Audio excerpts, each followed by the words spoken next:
সম্মানিত সুধী, আপনারা তার বক্তব্য শুনেছেন, তার আফসোস আমি ভারতের বিরুদ্ধে বলি কেন?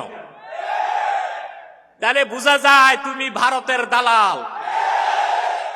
বাংলাদেশের মাটিতে ভারতের দালালদের জায়গা হবে না।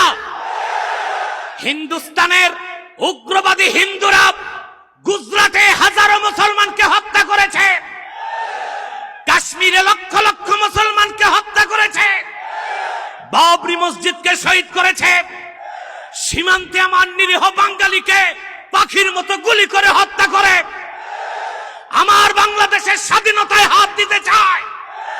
সেই ভারতের দালালদেরকে বাংলাদেশের মাটিতে জায়গা দেওয়া হবে না, হবে না, হবে না।